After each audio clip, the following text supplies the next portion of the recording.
우리 오늘 금요 철야 말씀인데요. 민수기서를 지금 계속해서 강해를 하고 있습니다. 참 감사한 게 마치 짠 것처럼 민수기가 지금 저희가 매일마다 묵상을 하고 있습니다. 아침 묵상도 하고 있고 같이 나누는데 오늘 민수기 5장 우리 1절부터 31절 말씀을 다 봐야 되는데 다 보면 너무 길어질 것 같아서 1절부터 4절까지만 우리 말씀 읽고 우리 전체 내용을 같이 보도록 하겠습니다. 한 목소리로 봉독해 올립니다. 시작. 이 말씀은 살아계신 하나님의 말씀입니다.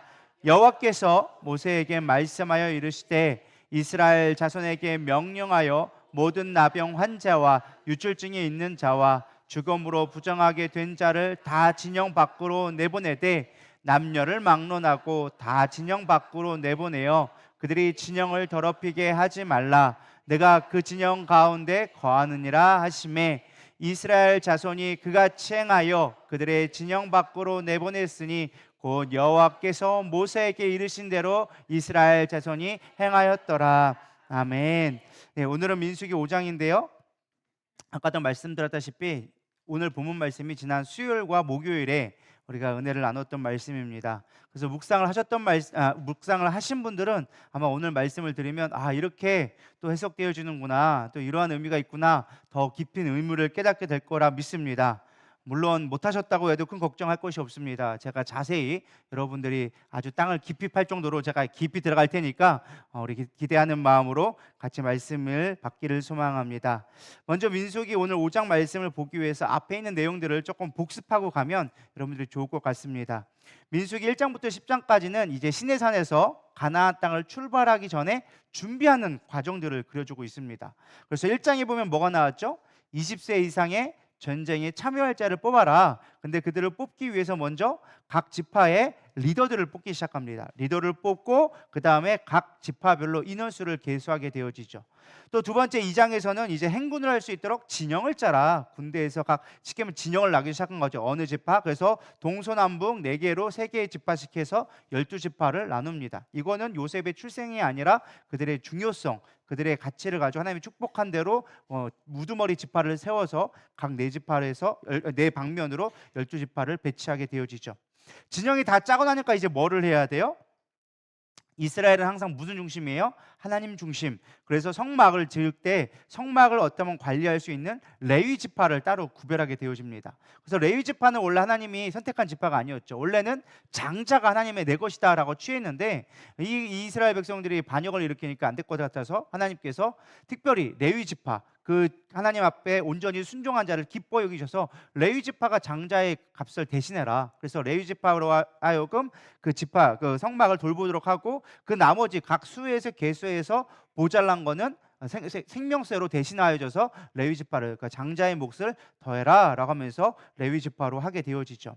그래서 레위 지파를 세우는 제사장들의 아론의 계보들을 따라서 세워지게 되어지고 4장은 이제 레위인들이 성막을 어떻게 이동해야 되는지에 대한 구체적인 방법들을 기록해 주고 있습니다. 왜냐? 이스라엘 백성들의 행군에 있어서 가장 중요한 게 이 성막인데 성막은 함부로 다니면 안 되거든요. 하나님의 거룩이 드러나야 되기 때문에 함부로 다니면 안 돼서 구체적인 방법, 어떻게 해야 될지, 청색, 홍색, 자색실을 만든 천으로 어떻게 덮어야 될지, 이런 거 어떻게 가야 할지 방법들을 자세하게 기록해 주었습니다.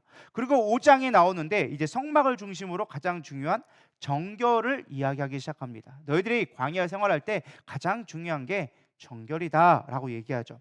왜 정결 규례가 나올까? 사실 모세 오경의 전체적인 큰 그 핵심의 내용을 본다고 하면은 바로 거룩함을 나타내라라고 정리해 볼 수 있습니다.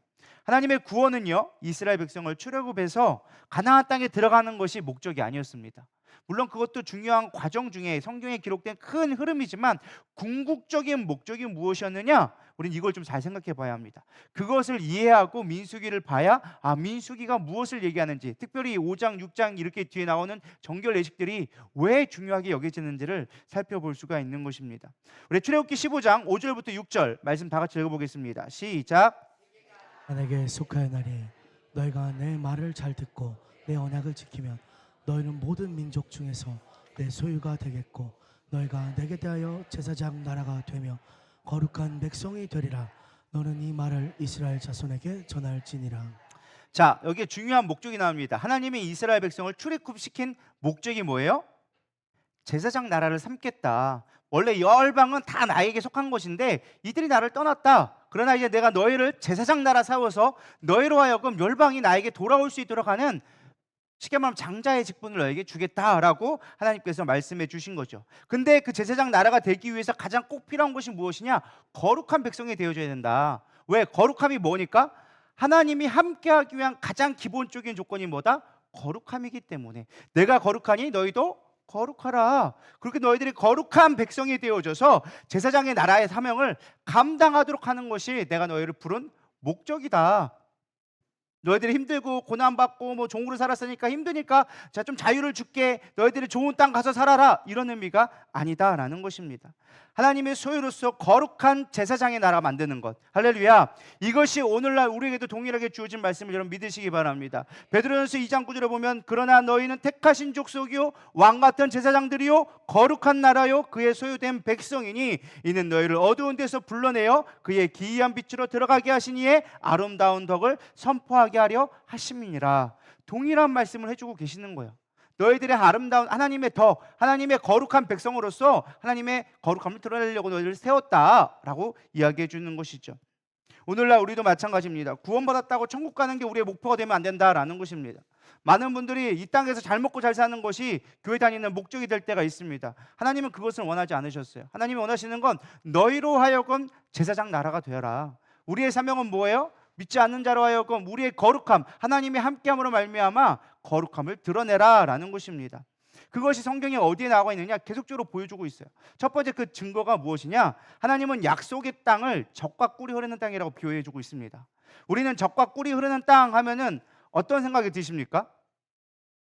여러분들이 젖과 꿀이 흐르는 땅 그러면은 강바닥에 우유빛이 막 흘러나가고 그 꿀이 흐른다고 하면 거기서 막 하늘에서 막 꿀이 뚝뚝뚝 떨어져가지고 막 이렇게 막 풍요로움을 상징하면서 우리는 젖과 꿀이 흐르는 땅이 그렇구나 이렇게 떠올리면서 주님 천국이 그런 곳이겠죠 이렇게 생각하며 우리는 신앙생활을 하게 되어집니다.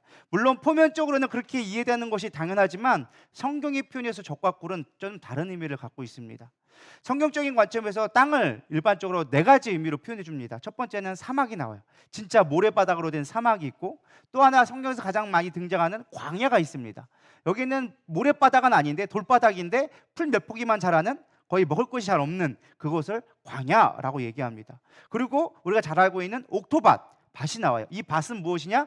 농사를 지을 수 있는 땅을 옥토밭, 밭이라고 이야기를 합니다. 그리고 또 하나 우리가 성경에서 얘기하는 젖과 꿀이 흐르는 땅을 표현합니다. 그러니까 젖과 꿀이 흐르는 땅의 성경의 표현은 무엇이냐? 관용적인 표현인데 목축업을 할 수 있는 땅을 젖과 꿀이라고 얘기합니다. 왜 그러느냐? 목축업 하면은요, 목축업은 뭘 키워요? 양이나 염소들을 키우겠죠. 그럼 양과 염소를 키우는 주요 목적이 뭘까요? 물론 털을 얻는 것도 있겠지만 뭐가 많이 되어요? 우유, 젖을 짜가지고 먹게 되어지죠. 그리고 또 중동에서 광야에서 흔하게 가장 잘 구할 수 있는 최고의 보양식 중 하나가 꿀이에요. 꿀. 그러니까 사실 지금도 이스라엘 땅에 가면은 가장 많이 먹는 게 뭐냐? 빵에다가 요거트 발라가지고 꿀 발라서 먹는 게 가장 흔하게 먹는 거예요. 그러니까 젖과 꿀이 흐른다라는 말은 목축업하기에 좋은 땅이다라고는 의미가 있다라는 것입니다. 우리가 생각하는 뭐 황토지에 막 이렇게 막 정말로 우유가 줄줄 흐르고 막 꿀이 떨어지는 그런 곳에 풍요로운 곳이 아니라 양떼들을 키울 수 있는 땅이 그것이다라는 것입니다. 그래서 실제로 우리 지금 이스라엘 땅에 가도 그렇게 풍요롭지가 않습니다. 여러분 이스라엘 가보시면 알겠지만 어떤가요? 막 목초지가 푸르르고 막 그러나요? 뭐 요즘에야 관계 수목이 잘 돼가지고 거기서 농사도 짓고 막 하지만 옛날에는 그렇지 않았어요. 성경에 나오는 배경 보면 다 흙먼지 날리고 막 산도 바위산이고 우리나라처럼 푸르른 이런 산들이 아닙니다. 다 그냥 헐벗은 광야에 산만 잔뜩 있는 것이죠. 신명기 11장 10절에 11절에 보면 이스라엘 백성들이 이렇게 원망합니다. 내가 들어갈 차지하려는 땅은 내가 나온 애굽 땅과 같지 아니하니 거기에서는 너희가 파종한 후 발로 물대기를 채소밭에 댐과 같이 하였거니와 너희가 건너가서 차지할 땅은 산과 골짜기에 있어서 하늘에서 내리는 비를 흡수하는 땅이요. 가나안 땅을 묘사하는 데 어떻게 합니까? 비를 흡수하는 땅이다.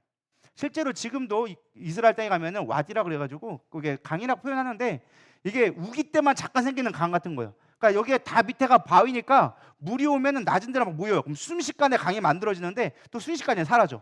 그러니까 그런 땅이 너무나 많이 있는 곳을 이야기하는 거예요. 그러니까 농경을 할 수 있는 땅이 아니라 어떤 땅이었어요? 그냥 황부지에 풀밭 나가지고 양들을 키우기에 적합한 곳이라는 것이죠. 그러니까 우리가 생각하는 어떤 풍요로움과는 조금 거리가 멀다라는 거예요. 내가 너를 적과꿀이 흐르는 땅으로 인도할게라는 말이 우리가 잘 먹고 잘 살게 해줄게라는 의미와는 다르다라는 거예요. 근데 우리가 신앙생활하면서 하나님, 우리가 가는 그 가나안 땅, 하나님 적과꿀이 흐르는 땅이죠. 내가 잘 먹게 해주세요. 예수 믿으면 잘 먹게 해주세요라는 것과는 거리가 멀다라는 뜻이죠. 실제로 이거에는 영적인 의미가 있죠. 영적인 은유적인 표현인데 사실 성경에서 젖은요 생명을 의미합니다.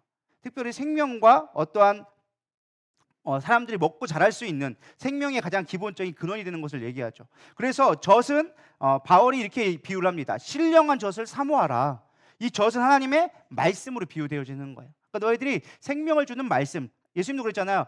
나는 생명의 양식이 있다. 뭐다? 말씀을 먹어라. 나를 먹어라 라고 얘기하죠. 왜? 예수님이 이 땅에 오실 때 말씀이 육신이 되어 오셨기 때문에 나를 먹는 자는 너희들이 영원히 살리라 라고 하니까 사람들이 막 놀래가지고 막 어떻게 사람을 잡아먹냐 막 이렇게 이해했었는데 예수님은 무엇을 말씀하시는 거예요? 말씀이 육신이 되어 오신 본인을 얘기한 거죠. 자기의 말씀을 먹어라. 그러면서 젖은 말씀을 의미합니다. 또 꿀은 성경에서는 지혜를 얘기합니다. 대표적으로 이제 우리가 사사기에 보면 드보라가 나와요. 드보라의 원래 이름의 뜻이 그러니까 꿀벌이란 뜻이에요. 꿀벌. 그래서 지혜의 여인이라고 불려졌을 때 드보라라는 말을 표현합니다. 그러니까 쉽게 말하면 성경에서 꿀은 지혜를 상징합니다. 그러니까 하나님의 지혜를 얘기하는 거죠. 젖과 꿀이 흐르는 땅은 영적인 의미로서 하나님의 말씀과 하나님의 지혜로 살아가는 땅이 젖과 꿀이 흐르는 땅이다라고 이야기해주고 있는 것입니다. 정리하면 젖과 꿀이 흐르는 땅은 우리가 생각하는 그런 땅이 아니라 영적인 의미로서 하나님 말씀과 지혜로만 살아갈 수 있는 땅이었다라는 것입니다. 내가 너희를 인도한 것은 잘 먹고 잘 살려고 불러낸 것이 아니야. 너희를 불러낸 건 내 백성 삼으려고, 너희로 하여금 나의 자녀 삼으려고 그렇게 너를 부른 거야 라고 이야기하고 있습니다. 또 우리가 그들이 가나안 땅에 들어갔을 때 그들이 가나안 땅에 분배를 하지만 소유가 목적이 아니라는 것을 우리가 볼 수 있습니다. 당시에 가나안은 우상이 만연했던 곳이었어요. 거의 엄청난 바알과 아사렛이나 섬기면서 우상이 많았죠. 우리가 생각하는 공돈, 아무것도 없는 MT 공간이 아니었어요. 이미 거기에 가나안 족속이 있었고 수없이 많은 우상이 있었던 것이죠. 그래서 하나님이 원하시는 건 너희들이 가나안 땅에 들어가서 그냥 사는 게 목적이 아니라 그 가나안 땅에 들어가서도 나의 거룩함을 드러낼 수 있도록 광야에서 훈련하는 시간을 가졌던 거예요. 너희가 나를 믿나 안 믿나 내가 너희를 시험하였다라고 성경 말씀에 신명기에 분명히 얘기해주고 있죠. 그러니까 그들이 가나안 땅에 들어서 땅을 분배를 했지만 그들과 안식과 희년을 통하여져서 개인적인 소유가 목적이 아니라 하나님의 공동체로서의 거룩한 땅이 되게 하신 것이죠. 그러니까 적용해 보면 그거예요. 오늘날 우리도 천국 가는 것이 단순하게 이 땅에 잘 먹고 내가 죽어서 천국 가야지 그런 것이 아니라는 거예요. 우리가 이 땅을 살아가는데 가장 중요한 목적은 무엇이냐? 우리가 하나님의 거룩함을 드러내야 한다라는 것입니다. 그것이 하나님 우리를 불러내신 중요한 목적이라는 거예요. 근데 사실 우리는 예수를 믿으면서 어떻게 늘 생각해요? 거룩해지는 것을 추구하기보다는 나의 문제, 그걸 해결받고 내가 어떻게 하면 이 땅에서 더 잘 살 수 있을까를 늘 고민하고 있다는 거죠. 하나님의 목적과 우리의 신앙이 다르다라는 것입니다. 우리도 모르는 사이에 기복신앙에 물들어 있는 것입니다. 겉으로는 아니라고 하지만 내면 깊숙한 곳에서는 여전히 예수를 믿는 것이 물질의 풍요와 나의 나라를 세워가는 것에 목적이 있는 것입니다. 제가 요즘에 가끔 연예인들 간증을 한번 보면 그게 그 알레고리라고 그러죠. 유튜브에서 뜨게 되어져서 가끔 연예인들 막 간증하는 것이 막 떠올라요. 알레고리가 아니라 알고리즘이죠. 알레고리는 뭐야? 알고리즘이 떠가지고 가끔 연속되는 이렇게 뜨게 되어지는데 한 연예인이 나와서 얘기하더라고요. 원래 한때 TV에 되게 많이 나오다가 외국인이었는데 이름을 제가 까먹었어요. 근데 그 연예인이 이렇게 고백을 하는 거예요. 자기가 잘 나오다 갑자기 TV 출연 안 나오게 되어진 거예요. 사람들이 궁금해서 물어봤대요. 왜 안 물어봤냐 하니까 자기를 너무 봤대요. 자기는 친실한 크리스천인데 처음에는 내가 선한 영향력을 끼치겠다고 막 사람들에게 알려지기 시작하고 유명세를 끼치니까 점점 좋아졌는데 이제 점점점 돈을 벌게 되어지고 인지도가 높아지고 연예인으로서 막 되니까 어떤 작품이 올 때마다 그 작품을 통해서 내가 어떻게 하면 더 유명해질까를 고민하고 있더라는 거예요. 그걸 보면서 자기가 10년 동안 연예 생활을 하다가 뒤늦게 깨닫게 된 게 내가 정말 하나님의 사람이 맞는가? 나도 모르게 나의 나라를 지금 꿈꾸고 있고 나의 유명세, 내 자녀들이 좋은 대로 공부하고 풍요롭게 살 수 있는 것에 그런 것을 꿈꾸다 보니까 내가 이렇게 살면 하나님의 영광을 위해 사는 것이 아니겠구나라는 생각이 들어서 연예인을 그만뒀대요. 그만두고 자기는 오로지 복음을 증거하는 일에 힘쓰기 위해서 자신에게 주어진 삶으로 최선을 다해 살아간다라고 하는 간증을 제가 듣게 되어졌어요. 우리도 모르는 사이에 우리는 나의 나라를 꿈꾸며 살아갑니다. 나의 나라, 내가 원하는 모습, 내가 오늘 꿈꾸는 모습만이 늘 나의 삶의 모습이 되어지는 것이죠. 우리는 나의 삶이 아닌 하나님의 나라를 들어갈 수 있기를 축복합니다. 우리가 이 땅에 살아가는 목적은 하나님의 거룩함이 드러나는 거예요. 우리가 모든 것이 하나님의 속한 것이라는 고백이 되지 않고서는 나도 모르게 늘 나의 나라를 세우는 거예요. 나의 모든 것이 주님의 것입니다 라고 고백됐을 때 우리의 신앙의 가치관 자체가 달라지는 것이죠. 이 땅에서 거룩한 백성, 제사장의 나라가 되는 것이 하나님의 뜻임을 분별해야 되리라 믿습니다. 그런 배경 속에서 민수기 5장을 봐야 이해가 되어지는 거예요. 자, 아까 얘기했죠? 우리에게 거룩해지라고 얘기했어요. 근데 거룩해질 수 있는 방법은 무엇이냐? 우리가 정결해지는 거예요. 정결함은, 그러니까 여기 보면은 부정한 자는 바깥에 내보내라 그러면서 여러 사람이 나오는데, 이 부정의 가장 의미는 하나님이 정한 것에서 벗어난 거를 부정하다라고 얘기하는 거예요. 죄와는 조금 다른 문제가 있어요. 예를 들면 유출병, 물론 성경이 나중에 이게 죄와 관련된 거 없지 않은 부분이 있지만 표면적으로는 사실은 죄와는 상관없을 부분도 있어요. 더 중요한 건 무엇이냐? 하나님한테 나아가는 거룩으로 가는 과정이 정결케 하는 거예요. 그래서 제사법이 수없이 많이 나오잖아요. 레위기 보면 어떻게 이렇게 하고 뭐 번제, 소제, 화목제, 속건제 다 나오는데, 이 제사를 드리는 가장 중요한 목적은 뭐예요? 내가 거룩하니까 너희 가운데 거할 수 있도록 너희들이 정하게 하는 법을 지켜라. 그래서 정결케 하는 법이 너무나 많이 나와져 있습니다. 그래서 이 5장에서는 중요한 게 너희들이 어떻게 정결해질 수 있는지 부분이 나와 있어요. 근데 여기 보면 5장을 크게 세 달락으로 나눠볼 수 있거든요. 1절부터 5절까지는 진 밖으로 보내야 되는 질병에 대해서 나옵니다. 세 가지 질병이 나와요. 그리고 6절부터 10절까지는 좀 생뚱맞은 이야기가 나와요. 갑자기 배상을 하라라는 얘기가 나와요. 너 여기 잘못했으면 배상하는데 그냥 배상하지 말고 20%는 추가 배상하고, 만약에 사람이 없으면 또 이걸 하고 하면서 구체적으로 배상법이 나와요. 아니 도대체 배상과 정결이 무슨 의미 있지? 그럼 마지막 11절부터 31절까지 엄청 많은 내용은 전혀 이상한 얘기가 나와요. 아내가 바람 폈는데 그거를 검증할 수 있는 뭐 이런 방법이 나와요. 그것도 되게 이상한 방법으로, 어떤 방법으로 나옵니다. 아니 이게 도대체 무슨 정결과 연관이 있을까? 전혀 다른 것처럼 보이지만 사실은 딱 한 가지를 얘기하고 있어요. 너희 공동체가 거룩해져야 한다. 저는 우리가 이 말씀을 통하여서 오늘 우리 공동체, 우리 교회가 거룩해지기를 축복합니다.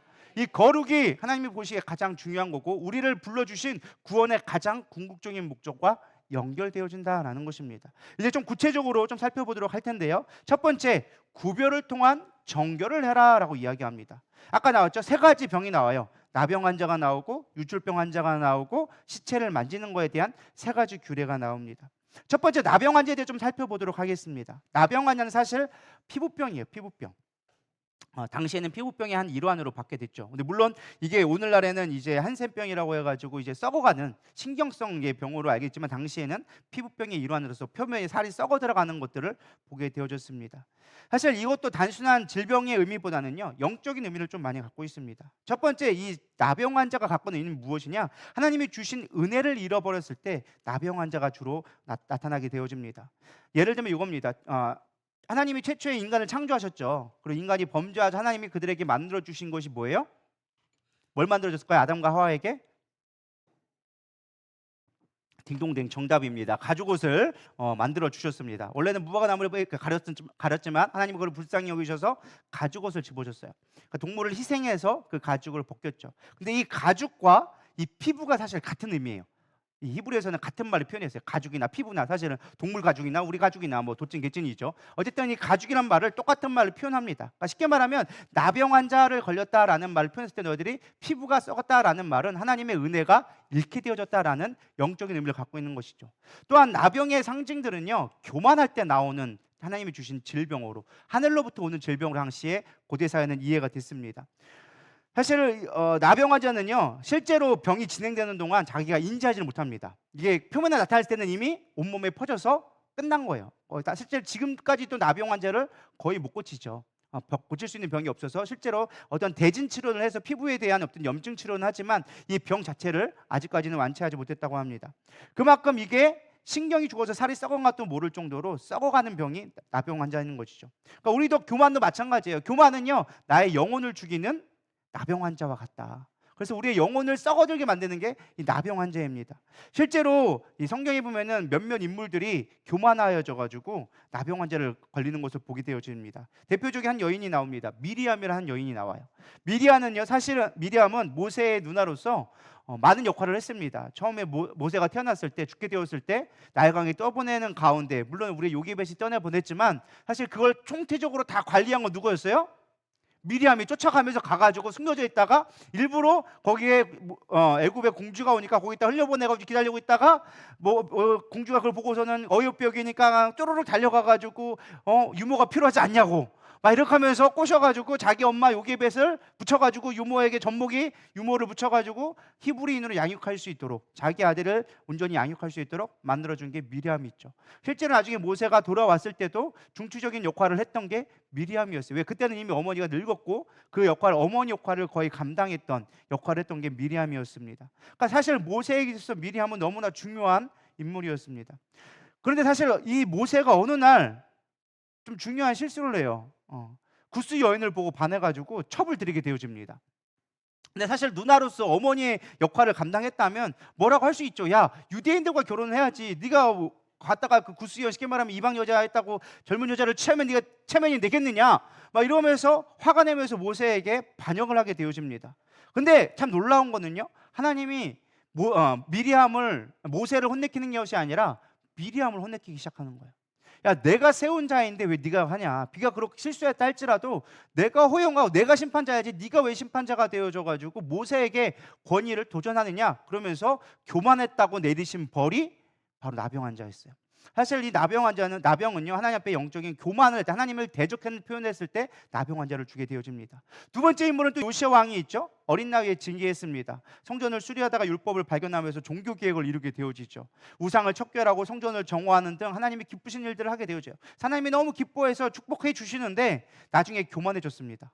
그 성결함 때문에, 내가 이 종교 개혁을 이뤘던 하나님을 기쁘게 했다는 그 교만에 충만해지고 나라가 번성해지기 시작하니까 나이 먹어서 어떤 일을 했느냐, 제사장만이 할 수 있는 분향단에 자신이 분향을 직접 하게 되어집니다. 내가 할 거야, 내가 하나님을 높일 거야 하면서 엄연히 역할이 안 했음에도 불구하고 스스로가 제사장이 되어져서 하게 되어지죠. 하나님 그 사울도 되게 기뻐하지 않았잖아요. 그래서 실제적으로 역대 26절 16절에 보면 23절에 보면 우시야가 그의 조상들과 함께 누움에 그는 나병 환자였더라라고 얘기하고 있어요. 나병 환자였더라. 실제로 많은 사람들이 하나님 앞에 교만하여져서 하나님의 나병을 주시는 것들을 보게 되어졌다라는 것입니다. 그래서 우리는 이 영적인 교만을 무엇보다 주의할 수 있어야 된다라는 것입니다. 교만하면 하나님께서 나병을 준다라는 것입니다. 특별히 이것을 왜 영적인 공동체에서 분리해야 되느냐라는 부분을 좀 더 살펴보면, 교회 공동체를 파괴하는 가장 무서운 것이 바로 이 교만의 나병입니다. 영적인 나병이 제일 무서운 거예요. 품고 있다가는 사실은 교회 전체를 썩게 만들 수 있는 거기 때문에 교회 안에서는, 이 공동체 안에서는 반드시 이 교만함을 뿌리 뽑아야 한다는 것입니다. 마귀는 공동체를 파괴하기 위해서 때로는 광명의 천사의 모습으로 우리에게 찾아옵니다. 평화로웠던 교회를 파괴하는 것이 누구냐? 이 교만 하나 때문에 교회가 파괴되어지는 것입니다. 교회도 두 종류가 있습니다. 오는 사람들 가운데 은혜 받으러 오는 사람이 있고 파괴하려고 오는 사람이 있다라는 것입니다. 우리 영적인 나병이 있는지를 조금 분류해야 돼요. 교회가 어떤 목사님이 이렇게 얘기하더라고요. 교회가 너무 작고 힘드니까 이단이라도 와서 앉아 있었으면 좋겠다. 저는 이 마음이 100% 이해 갔어요. 왜? 성도가 아무도 없으니까 맨날 혼자서 설교하는 거, 애들 놓고 설교하는 게 뭐 얼마나 기쁘겠습니까? 그러니까 뭐예요? 이단이라도 와서 한 성도라도 앉아 있으면 그거라도 기쁘겠다. 분명히 이해는 가는 말입니다. 그러나 우리가 분별할 거는 분별해야 된다라는 것입니다. 교회 안에서 특별히 이단들, 교만한 자들을 우리는 꺾어낼 수 있어야 돼요. 그 한 사람 때문에 전체가 병들 수 있다라는 것입니다. 우리 교회도 다 지나왔었잖아요. 한 분이 오셨지만 사실은 재력적인 힘을 가지고 교회를 휘두르려고 하니까 담임 목사님은 아무리 그때 개척할 때 성도 몇 명 있지도 않았어요. 그럼에도 불구하고 그것은 잘라내야만 한다는 것입니다. 우리가 그런 영적인 공동체, 영적인 분별을 갖고 가야 되리라 믿습니다. 이 영적인 교만, 이 영적인 나병은요, 우리가 분명히 분별할 수 있어야 돼요. 목사의 사명은 뭔지 아십니까? 물론 우리가 복음을 증거해야 되고 선교도 해야 되고 많이 해야 되지만, 목사에게 주어진 최고의 직무는 무엇이냐? 아무리 선교를 잘해도 성도를 관리하지 못하고 영적인 분별이 없어서 교만한 자를 내버려 둔다면 그건 책망받을 일이라는 것입니다. 목사에게 제일 중요한 건 영적인 분별을 가져야 돼요. 누가 교만한 자인지 누가 그렇지 않은지를 분별할 수 있어야 돼요. 사실 근데 우리가 교회 안에서 그런 분별 작업을 통해서 정말로 상처받은 자들은 감싸줘야 되고, 교만한 자들은 그들이 교만하지 않도록 잘 다스리거나 교회 안에서 분별하는 작업을 해야 되는데, 사실 우리가 반대로 할 때가 많은 거예요. 상처받은 자에겐 별 관심이 없어. 힘들어서 시험 든 자라는 사람한테는 별 관심이 없어. 근데 자기의 말빨과 힘과 영향력을 가지고서 교회에서 막 휘둥그는 사람들은 우리는 내버릴 때가 너무 많다는 것입니다. 우리 이런 영적인 분별을 가져야 되리라 믿습니다. 이게 영적인 나병 환자를 진 밖에서 보내라는 영적인 교훈이 갖고 있는 것입니다. 그래서 우리는 무엇보다 분별해야 돼요. 요한일서 4장 1절은 얘기합니다. 사랑하는 자들아, 영을 다 믿지 말고 오직 영들이 하나님께 속하였나 분별하라. 많은 거짓 선지자가 세상에 나왔음이니라. 할렐루야. 영적 분별되기를 축복합니다. 우리는 늘 겸손해야 돼요. 이 영적인 교만에서 분별되어져야 되리라 믿습니다. 둘째는 유출병이 나옵니다. 육신으로 본다면 사실 유출병은요, 몸 안에 있는 무엇인가가 흘러나오는 것을 유출병이다 그래요. 뭐 고름이 흘러나오거나 아니면 여성에게 피가 흘러나오거나 이런 것들을 유출병이라 그러죠. 대부분 유출병들은 남자보다는 여성에게 사실은 많이 걸렸습니다. 여성에는 이제 하나님이 주신 축복으로 매월 이제 피를 흘리는 일을 하게 되어지죠. 의학적으로 사실 피를 흘리는 거는 생리적인 거라 당연한 일일 수도 있어요. 근데 이게 멈추지 않을 때가 진짜 문제인 것이죠. 성경에서 실제적으로 이 월경이 되어지면 여자를 진 밖에 내보냈습니다. 왜? 피를 흘리니까 부정하다라고 해서 내보낸 것이죠. 언뜻 보면 아니 생리적인 것인데 왜 굳이 진 밖으로 보내야 되느냐 라고 생각할 수도 있습니다. 근데 이거를 반대로 생각해 보면 여성에 대한 편협이 아니라 사실은 보호의 관점이 있죠. 쉽게 말하면 여자가 생리 중에 이제 남자들과 있는 공동체 안에서 분리시킴으로 사실 여자를 보호하는 거고, 특별히 아이를 낳았을 때 분리시킴으로 어떤 질병이나 혹은 남자들로부터 보호할 수 있도록 하는 관리 중에 하나가 유출병에 관련된 병이죠. 뭐 꼭 유출병이 아니다 할지라도 그런 것들을 보호하게 되어진 것이죠. 근데 사실 우리가 보이는 유출병 어떤 질병의 모습이 아니라 아까도 얘기했지만 이거는 영적인 의미로 좀 풀어봐야 된다. 특별히 영적인 의미에서는 무엇이냐? 우리 마음에서 나온 은밀한 죄를 얘기할 때 이야기한 겁니다. 그러니까 마태복음 15장 18절은 얘기하죠. 입에서 나오는 것들은 마음에서 나오나니 이것들이야말로 사람을 더럽히게 하느니라. 입으로 들어가서 뒤로 나오는 건 들어온 게 아니다. 입에서 안에서 바깥으로 나오는 게 들어온 것이다 라고, 마음에 있는 것이 중요하다라고 예수님이 얘기하시죠. 우리가 어떻게 죄가 만들어지느냐? 욕심이 잉태하면 죄가 만들어지는 거예요. 내 마음에 있는 걸 잘 다스리지 못해서 내 안에 욕심이 잉태되면 죄가 바깥으로 나올 수밖에 없다라는 것입니다. 이게 성경에서 말하는 영적인 유출병이 될 수 있다는 거예요. 이런 자들은 진 밖에서 끄집어내라 라고 이야기하고 있는 것입니다. 진 밖에서 끄집어내라고 해서 무조건 공동체에서 잘라내라 이런 의미가 아니라 이 병들을 끄집어내라는 것입니다. 우리 공동체 안에서 빼집어내라는 거예요. 마음의 교만한 자를 빼집어내야 되고, 마음에 욕심이 있는 것들을 끄집어내야 우리 안에 공동체가 살아날 수 있다는 것을 민수기에서 이야기하고 있다는 것입니다. 여러분, 우리 공동체 안에서 끄집어내기를 축복합니다. 내 안에 있는 영적인 교만을 물리치시고요, 내 안에 있는 욕심들을 끄집어낼 수 있을 때 우리 공동체가 살아나는 거예요. 별거 아닌 것 같아도 나 한 사람의 욕심 때문에 교회가 망하고 나 한 사람의 교만 때문에 교회가 망하게 될 수 있다는 거예요. 그래서 하나님 그거를 구별해내라고 말씀해 주고 계시는 것입니다. 우리 영적인 유출병을 끊어내야 되리라 믿습니다. 그래서 이걸 어떻게 우리가 끊어낼 수 있는가? 시편 119편 11절은 얘기합니다. 내가 주께 범죄하지 아니하려 하여 주의 말씀을 내 마음에 두었나이다. 무엇이 우리를 끊어낼 수 있는 거예요? 죄로부터? 이 교만으로부터? 말씀이 내 안으로 말미암아 들어오므로 범죄하지 않게 된다라고 다윗이 고백합니다. 우리는 무엇을 넣는가에 따라서 우리의 결과물이 달라지게 되어집니다. 내가 맨날 세상의 것들을 바라보면 욕심밖에 안 생겨요. 이것도 갖고 저것도 갖고 싶고. 여러분 솔직히 뭐 제가 좀 그렇게 표현을 하긴 그렇지만 여러분들 아마 그 온라인에 있는 아마 쿠팡이라든지 G마켓이라든지 이런 데 아마 대기 목록들이 아마 쭉 있을 겁니다. 아마 내가 차마 사지는 못했지만 지금 이걸 내가 담아놔야지 하면서 마음에 품고 있는 것들이 있을 거예요. 웃고 있는 분들은 이미 뭐 마음에 한 10몇 개씩 아마 담아놓고 있을 거예요. 내가 이걸 받듯이 사고 되리라 그러면서 담아놓고 찜해놓은 것들이 다 있죠. 그것도 마음의 욕심이 될 수 있다는 거예요. 그런 것들을 끌어내려면 뭐 해야 되냐? 그런 것들만 보면은 욕심이 생길 수밖에 없는 거예요. 근데 내가 맨날 말씀을 보고 하나님의 것을 거룩한 걸 추구하면 뭐가 나온다? 거룩한 것이 나올 수밖에 없다. 그래서 우리는 무엇을 먹고 무엇을 바라보고 무엇을 생각하는가가 참 중요하다. 그래서 말씀 묵상은 필요해야 된다. 쿠팡에 뭐 담아놓는 거 그렇게 중요치 않습니다. 그건 안 사도 여러분 삶에 지장이 없어요. 그러나 여러분 말씀을 먹지 않는다면 우리의 영혼이 병든다는 것을 기억하시고 집에 있는 이제 쿠팡에 있는 것들은 이제 다 삭제하시고 말씀으로 충만히 채워가기를 소망합니다. 세 번째는 시체를 접촉하지 말아라라고 얘기합니다. 시체는 죽음을 의미합니다. 성경에서 죽음은 단순하게 그냥 육체가 죽었다라는 것이 아니라 영적인 죄로 인하여서 하나님과 단절되어진 상태를 사망의 단계라고 얘기합니다. 그러니까 우리는 태어날 때부터 죽었던 자였습니다. 믿으십니까? 하나님이 말씀하실 때 죽을 뻔한 너희가 아니라 죽었던 너희를 살리신 분이라고 얘기합니다. 왜 나는 육체도 멀쩡한데 내가 언제 죽었어? 라고 할지 모르겠지만 하나님의 관점에서 볼 때 우리는 뭐예요? 죽은 자가 되어진 거예요. 왜? 하나님을 모르고 살았으니까. 그건 영적으로 볼 때 죽어있는 자라는 거예요. 그래서 사망이라는 거예요. 그러니까 단순하게 우리가 시체 만졌어 라는 의미가 아니라 하나님의 영적인 의미는 뭐예요? 죽은 것들과 접촉하지 말아라. 그럼 도대체 죽은 게 뭘까?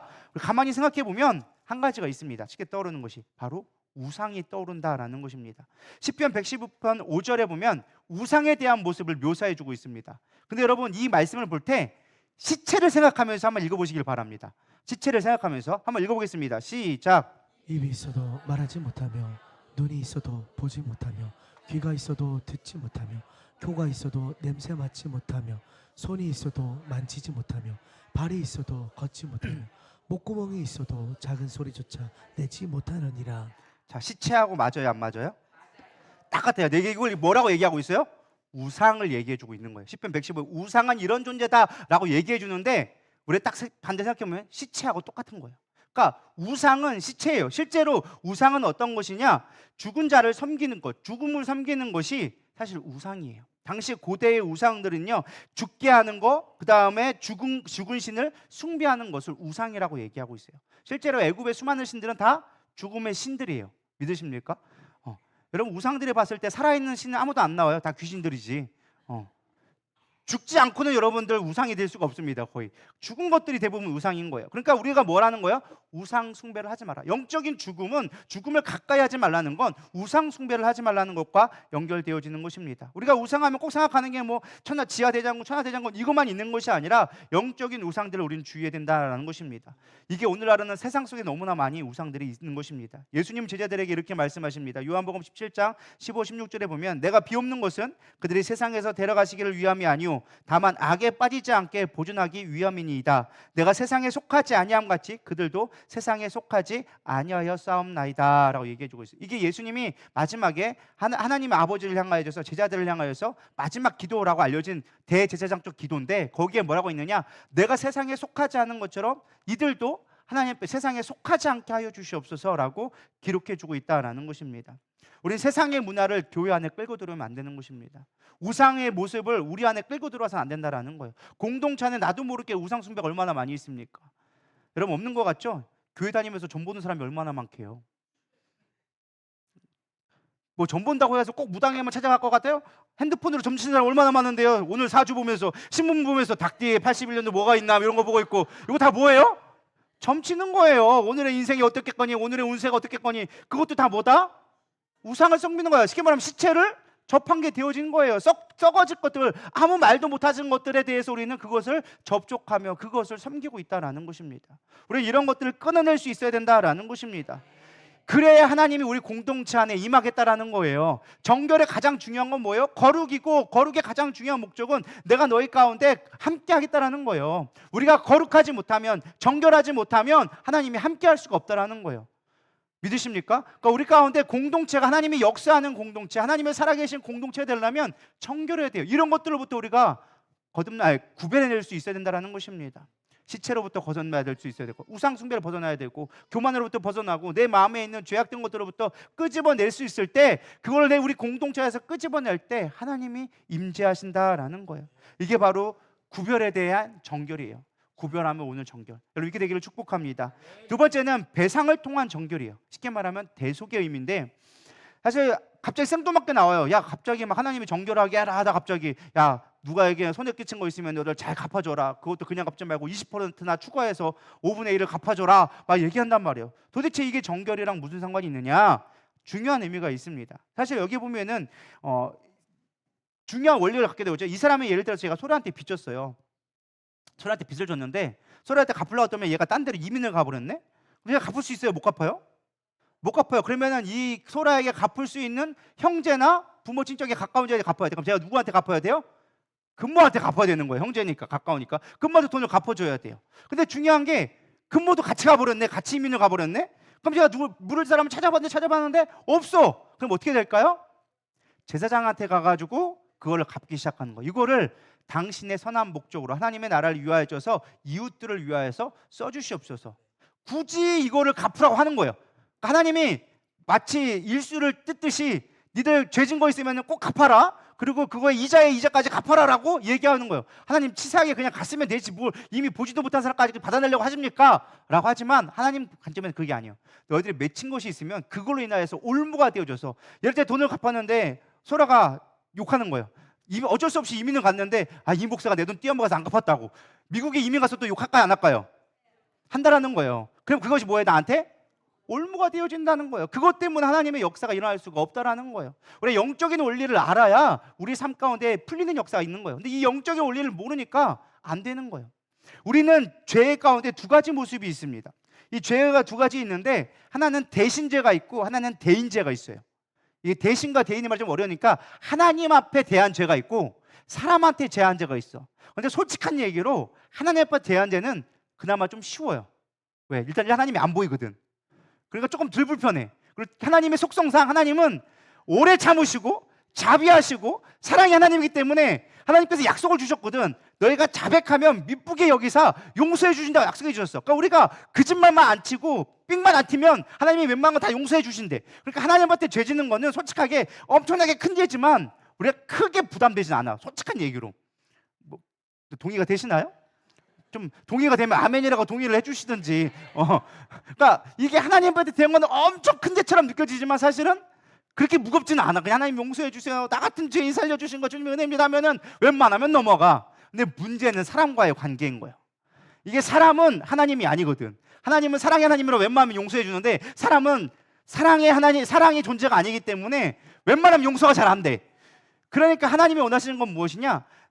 우리가 사람한테 잘못했다 할지라도 하나님이 원하시는 건 하나님과의 관계도 회복되어져야 돼. 그래서 속건죄와 속죄죄가 같이 들어지는 거예요. 속죄죄는 하나님 앞에 대한 거고 속건죄는 사람한테 배상의 의미를 갖고 있는 게 속건죄거든요. 그러니까 우리가 사람한테 잘못하면은 네가 하나님 앞에 또 잘못했어. 왜? 하나님이 하지 말라는 거 했으니까.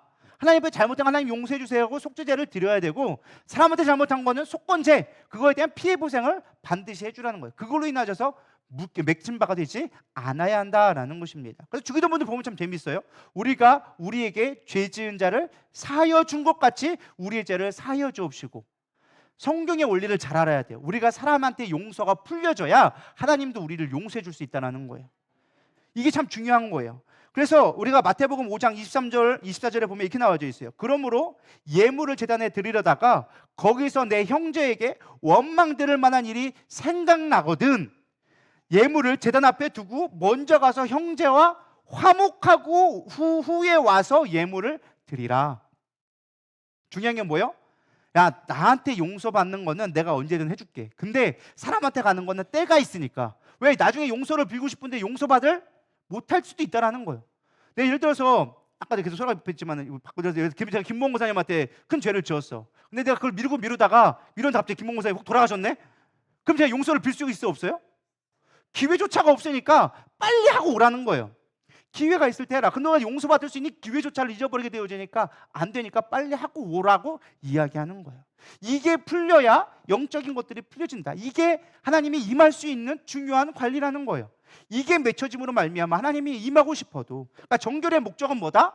하나님이 임하려고, 하나님이 복 주려고 함께 하려고 하는데 네가 묶여 있음으로 말미암아 내가 너와 함께 할 수 없으니까 빨리 이거부터 풀고 와라라고 얘기하는 거예요. 믿으십니까? 이 영적인 원리를 잘 알아야 돼요. 그래서 이걸 제가 항상 얘기하던 게 밀양이라는 영화가 있잖아요.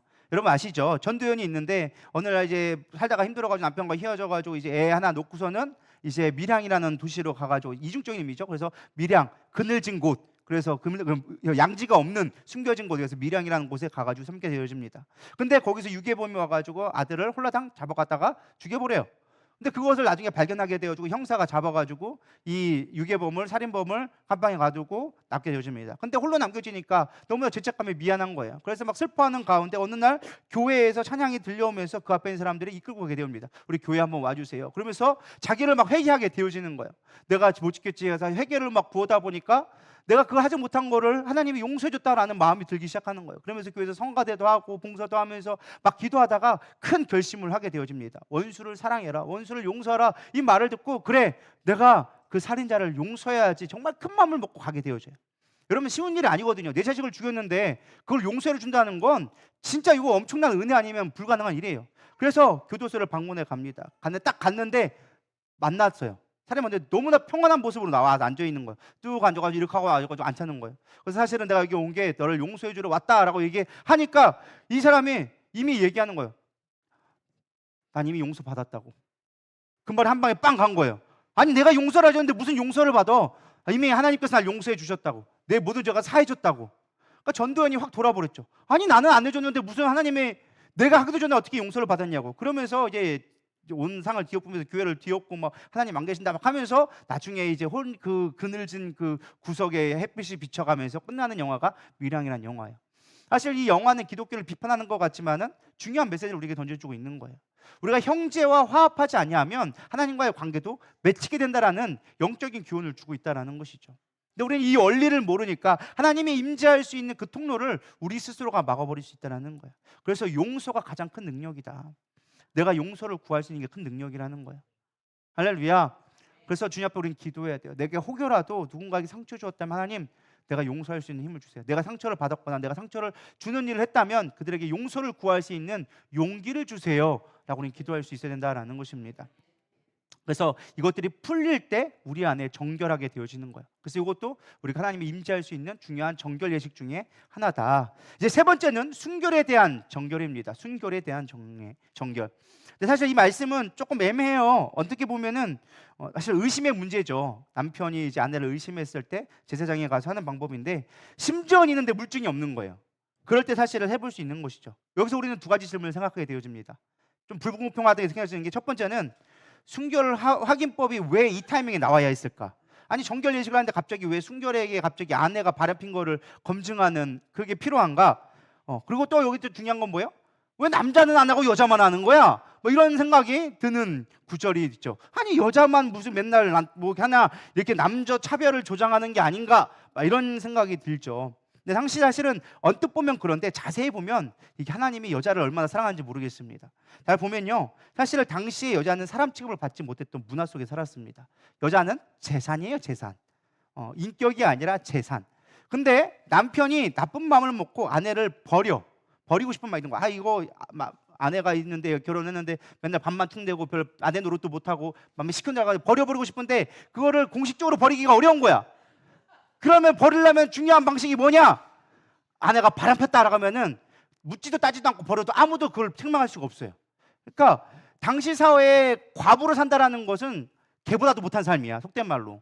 그러니까 하나님은 이들을 보호하기 원하셨어요. 그냥 일방적인 당시의 문화 속에서 이들을 버리게 하지 못하기 위해서 버리기 위한 조건이 필요했어. 뭐냐? 이 여인이 가늠했다라는 것을 증명받게 만드는 거예요. 그 증명이 무엇이냐? 이제 제사장한테 가가지고 거기에 번제다 보면 재가 있을 거 아니에요. 그 재를 퍼다가 물에다 타가지고 휘 저어요. 휘 저은 다음에 그걸 마시라고 하는 거예요. 그 마시는 물을 마시면 만약에 네가 진짜로 간음을 했으면 네 배가 불러올 것이고 네 넓적다리가 마르게 될 것이다. 이렇게 얘기를 해줘요. 이게 저주를 내려요. 그리고 만약에 그렇지 않으면 하나님이 너에게 축복을 주사 임신할 수 있는 복을 줄게 라고 얘기해줘요. 근데 사실 이게 보면은 그냥 우리가 보면은 갑자기 배가 불러오고 왜 갑자기 넓적다리가 허벅지 뭔 살이야 이렇게 생각할지 모르는데 이게 성경도 참 재미있는 표현이 비유적인 표현이 많아요. 그래서 이 배라는 표현은 사실은 우리가 생각하는 이 배가 갑자기 부풀어 오는 그런 복막염 이런 게 아니라 사실 이 배는 자궁을 의미합니다. 자궁을 의미하고 넓적다리는 사실 우리가 생각하는 이 허벅지를 얘기하는 것이 아니라 성기를 이야기합니다. 그러니까 예전에 야곱의 이제 종이 가갔을 때 내 넓적다리 밑에다가 손을 넣어라고 얘기하잖아요. 그게 넓적다리가 아니라 남자의 거기를 만져서 그 얘기하는 거죠. 그러니까 여자의 넓적다리면 어디겠어요? 여자의 성기를 말하는 것이죠. 그러니까 쉽게 말하면은 거기서 넓적다리가 마르게 된다는 건 뭐예요? 더 이상 생리가 하지 않게 되어진다라는 거야. 너희들은 쉽게 말하면 네가 진짜 가늠했으면 이 물을 먹으면 임신하지 못하게 될 거야. 근데 만약에 그렇지 않다면 너는 하나님의 주신 축복으로 인하여져서 아이를 갖게 될 거야라는 축복을 주는 것이죠. 근데 사실은 우리가 이렇게 재물 먹었다고 갑자기 뭐 불임이 되고 막 진짜로 배가 막 오르고 막 이런 병이 생길까요? 안 생길까요? 대부분은 안 생겨요. 정말 하나님이 역사에서 간음해서 정말 하나님이 징계를 내셔가지고 100에 100만 분의 하나 정말로 간음했으면 하나님이 그런 징계를 주실 수도 있지만 대부분의 경우는 그걸 먹고서는 정말로 뭐 이렇게 여기서 저주하는 것만큼 그런 것들이 나올 확률은 없다라는 것이죠. 그럼 뭐예요? 그 진영 밖에 앞에 세워놓고 여인을 세워놓고 그 물을 떠가지고 왜 여자는 그 안에 성전에 못 들어가니까 진영 밖에 세워놔. 그럼 사람들 지나가면서 볼까요? 안 볼까요? 찌찌찌 저거 또 바람 편대 보다 이렇게 하고 사람들 볼 거 아니에요. 근데 그런데 갑자기 와가지고 제사장이 와가지고 그걸 해가지고 먹였는데 멀쩡하게 잘 살고 있고 애까지 가졌어. 그럼 뭐가 되어지는 거예요? 아, 이 여자 순결한 여인네. 그러면 그 여인은 그 공동체 안에서 착한 여인이 되는 거예요. 저 남편 봐봐 저거 의처증 걸리더니만 그러네. 아이고 아내라 잠깐 하나님 복 주셨네. 이렇게 되고 이렇게 되어지기 시작하는 거예요. 그러니까 우리가 생각하는 여자의 어떤 그런 왜 여자만 검사를 하느냐 이렇게 해서 여자를 편협하는 게 아니라 사실 여자를 보호하려는 하나님의 놀라운 은혜가 그 안에 숨겨져 있는 거죠. 그러니까 성경을 보면 자세히 봐야 돼. 어설프게 보면은 이게 성경이 티가 안 나는 거야. 근데 사실 우리도 얘기했지만 이거는 사실은 어떤 육체적인 것을 제가 설명을 해줬지만은 이거는 표면적인 거고 항상 성경은 영적인 의미를 좀 살펴봐야 된다. 이 영적인 의미는 무엇이냐? 의심을 얘기하고 있는 거예요. 공동체 안에서 부부간에 의심하게 되어지면 공동체가 깨질 수밖에 없으니까, 가정이 깨어지면 공동체가 깨질 수밖에 없으니까 하나님은 이 가정 안에서의 정결을 의미하게 만들어 주시는 거예요. 그래서 성경에서 사실 정결은 너무나 중요한 것입니다. 부정의 가장 대표적인 것이 외도거든요. 간음하지 말아라는 것들이 가장 큰 범죄이기 때문에 이 의심할 수 있는 것들을 위원회 차단하기 위한 방법이 이 법에 나와져 있는 것입니다. 제가 요즘 빠진 드라마가 하나가 있는데 폭삭 속았수다. 제가 요즘에 재밌어서 열심히 보고 있어요. 여기 넷플릭스에 나온 건데 넷플릭스가 안 계신 분들은 앞에 계신 분들 도대체 폭삭 속았수다가 뭐야 이런 눈치로 저를 보고 계시는데 이거는 제가 볼 때는 여자가 보는 드라마가 아니고 남자가 꼭 봐야 할 드라마인 것 같더라고요. 왜 그런지는 보시면 압니다. 꼭 보시 남자들이 봐야 할 건데 남자들이 안 보고 이게 여자들만 보고 이게 눈물을 흘리는 드라마인데 아무튼 거기에 가장 그건 그거예요. 희생적인 사랑, 가족에 대한 사랑이 있으면 어떠한 문제도 더 이상 문제되지 않는다라고 하는 그런 거거든요. 꼭 기독교적인 영화는 아닌데 사실 거기 무당도 나고 막 그래요. 그래가지고 사실은 추천하고 싶진 않은데 한번 같이 보면 참 좋을 만한 영화다. 가족에 달라 이렇게 갔을 때 몇 편 정도 좀 골라가지고 같이 봐도 괜찮을 만한 스토리다라고 좀 생각할 만큼 가족에 대한 참다운 사랑이 뭘까, 정말 희생적인 사랑이 뭘까라는 것들을 좀 생각하게 보게 된 것 같습니다. 어쨌든 이러한 사랑이 우리 교회에 넘치기를 소망합니다. 특별히 부부간의 관계 속에서도 이런 것들이 있기를 소망합니다. 정말로 금쪽같이 여기는 애순이 때문에 뭐든지 살아가는, 애순이 때문에 모든 걸 다 할 수 있는, 하늘의 별이라도 따라줄 수 있는 그런 저와 여러분 되기를 축복합니다. 그럴 때 공동체가 살아나는 거예요. 결론을 적용해 보려고 합니다.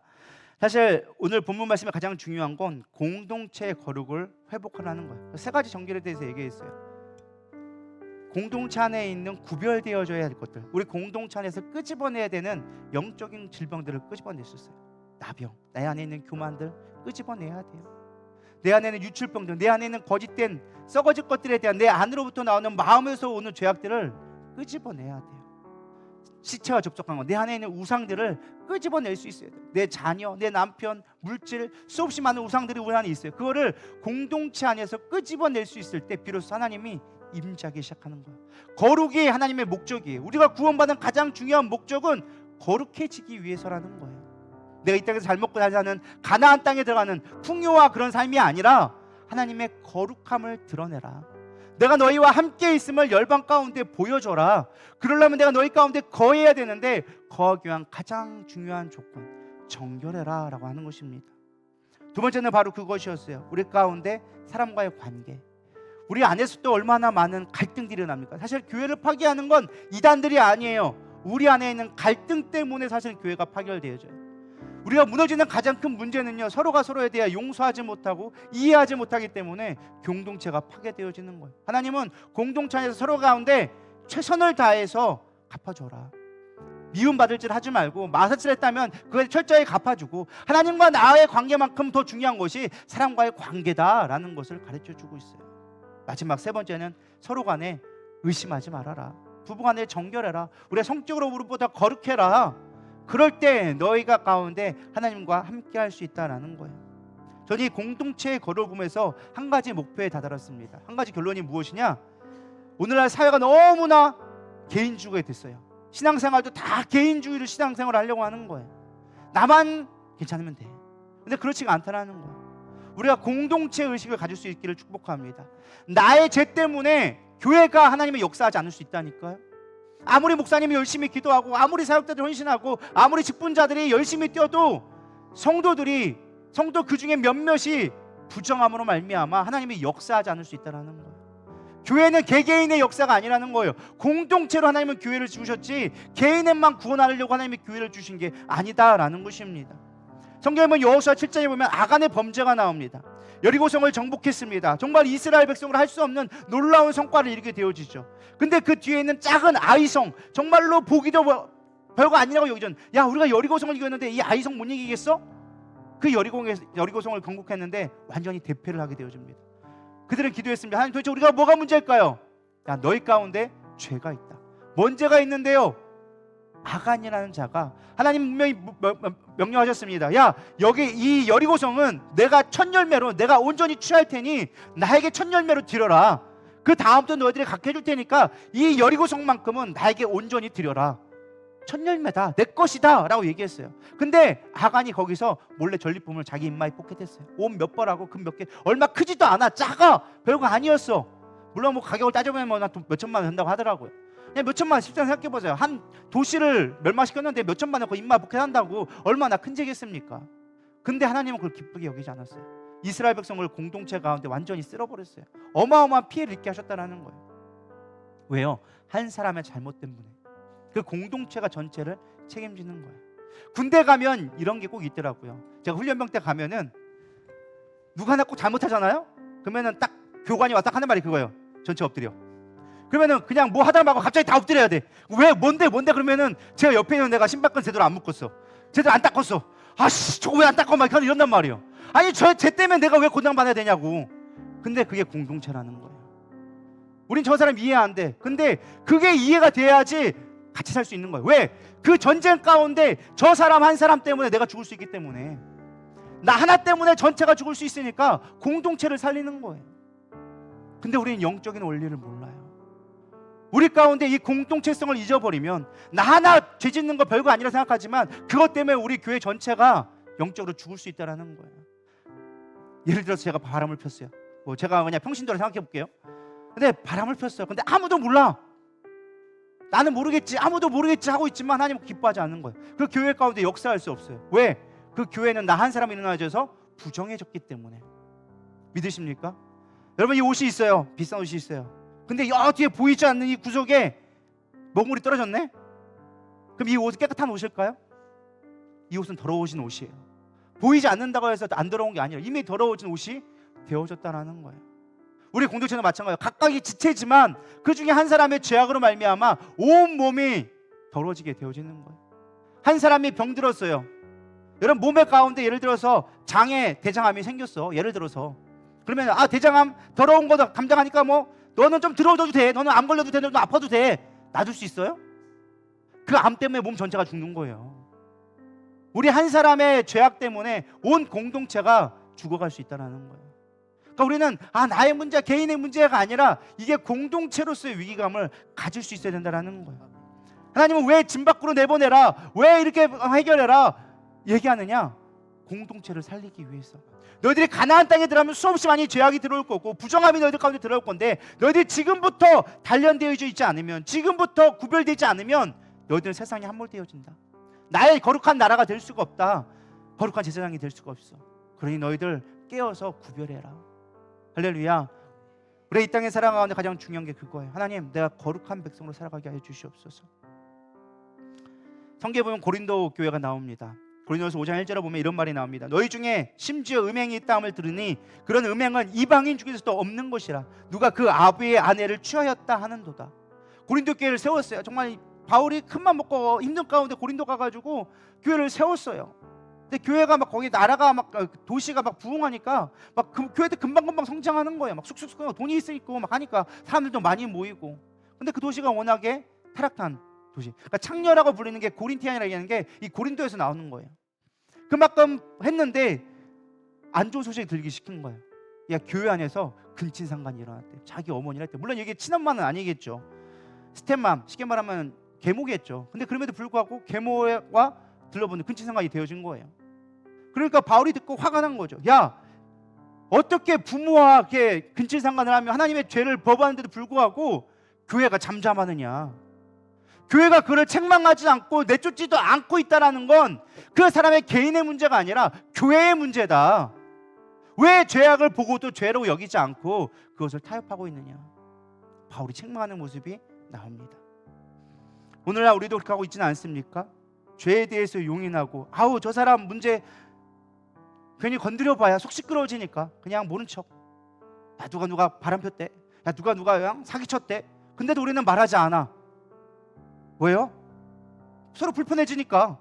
나랑 그닥 뭐 나쁜 감정 없었는데 뭐 아우 그거 뭐 굳이 얘기 꺼내가지고 뭐 교회 심각하게 만들어야 돼, 분위기 만들어야 돼. 그것 때문에 괜히 교회 문제 생기는 거 아니야? 그럴까요, 안 그럴까요? 그럴 수 있다니까요. 우리 안에 있는 영적인 거룩함을 생각하지 않고 그냥 보여지는 것들만, 보여지는 문제들만 가지고 우리는 치부할 때가 얼마나 많은지 모른다는 거예요. 우린 깨어 있어야 되리라 믿습니다. 교회가 세상을 걱정해야 되는데 세상이 교회를 걱정해요. 야, 너 교회 그러면 되겠냐? 야, 장로들 바람 폈다며? 야, 목사 돈 뜯고 도망쳤다며? 괜찮냐 니들? 니네 교회는 괜찮아? 세상이 우리를 걱정해요. 우리가 세상을 걱정해야 되는데 우리는 거룩함을 드러내야 될 성도가 되어야 되리라 믿습니다. 나의 개인의 삶으로 치부하지 말고 우리가 이 땅에서 잘 먹고 잘 사는 것이 우리 신앙의 목적이 아니라 하나님 나 왜 이렇게 힘들게 해요? 그게 아니라 하나님 내 거룩함을 드러낼 수 있는 하나님의 거룩한 제사장의 나라 되게 하여 주시옵소서. 하나님의 거룩한 백성으로 살아갈 수 있도록 인도하여 주시옵소서. 여러분 그만한 좀 열정이 있었으면 좋겠어요. 그만한 조금 자존심이 있었으면 좋겠어요. 이런 거룩한 자존심. 세상에 우리가 가진 것 없고 힘 없고 돈 없다 할지라도 하나님 나 하나님의 백성이잖아요. 그만한 조금 대포가 있었으면 좋겠어요. 내가 아무리 못 살아도 세상의 죄악과 타협하지 않겠다. 내 안에 죄악이 들어오는 것에 대해서 내가 타협하지 않겠다. 그게 진짜 영광이 아닐까요? 저는 우리가 그런 자존심을 좀 가졌으면 좋겠어요. 우리 누리달교회 모든 성도가 그렇게 되기를 축복합니다. 영적인 거룩함, 그것이 우리가 이 땅 가운데 나타낼 유일한 무기예요. 여러분 뭘로 이길 수 있는데요? 세상을 돈으로 이길 수 있어요? 세상은요 우리가 돈으로 이길 수 없는 상대예요. 왜? 세상에 돈이 더 많어. 세상과 비교하면 우리가 가진 돈은 정말로 쥐의 발톱의 때만큼도 안 돼. 우리가 가진 지식, 세상은 이미 날고 겨. 세상에 가진 권력, 우리는 아무 의미 없잖아요. 솔직한 얘기로. 우리가 무엇으로 세상과 싸워 이길 수 있는데요? 단 하나, 거룩함. 왜 술 먹지 말아야 할까요? 사실 술 먹는다고 천국 못 가는 거 아니에요. 천국이 어디에도 뭐 술 먹었다고 뭐 지옥 갔다란 말 아무도 없어요. 술 취하지 말라고 얘기했죠. 아까도 얘기했잖아요. 거룩한 거 줄까? 포도주 줄까? 막 이러잖아요. 주일날 봤잖아요. 신현유 집사가 앉아가는 게 야 나 장모야 걱정하지 마 내가 포도주 줄게. 거룩한 술 마셔. 여러분 그렇게 해서 우리가 과연 거룩함이 나타날 수 있을까요? 우리가 왜 술 먹지 말고 담배 피지 말고 죄악된 걸 멀리 해야 됐냐? 단 하나요. 내 가운데 하나님이 임재하기 위해서 내가 거룩한 성전으로 하나님이 임재했을 때 우리 세상을 이겨낼 수 있는 힘이 나오기 때문에. 할렐루야. 여러분 그 거룩함을 회복하길 축복합니다. 그래야 교회가 살고 이 나라를 살릴 수 있는 마지막 영적인 용사가 될 수 있는 거예요. 하나님의 세우신 그 구원의 목적을 이뤄갈 수 있는 거예요. 언제까지 세상에 지고 있을 건데요? 언제까지 오늘 먹고 내일 죽을 것 때문에 우리는 고민하고 애쓰고 있냐는 거예요. 무엇을 위해 살아가야 되는지, 나의 근본적인 신앙의 목적이 무엇인지, 나의 정체성이 어디에 있는지를 생각해 볼 수 있는 저런 되기를 축복합니다. 그저 교회 와서 예배 한번 드리고 축복이나 받고 아우 잘 될 거야 하라는 위로의 말만 듣고 가는 게 아니라 내가 얼마나 하나님의 거룩함을 나타낼 수 있는 하나님의 영적인 군사인가 고민해 볼 수 있는. 하나님 내가 그렇게 살지 못했습니다. 이 시간 내가 회개하며 나갑니다. 나를 정결케 하여 주시옵소서. 하나님의 영광이 내 안에 임하게 하여 주시옵소서. 그렇게 기도하며 나갈 수 있는 저런 되기를 소망합니다. 우리 이 시간 찬양하며 나가기를 소망합니다. 정결한 마음 주시옵소서. 주님 내 안에 정직한 영을 새롭게 하여 주시옵소서. 우리 고백하며 기도하며 나가도록 하겠습니다.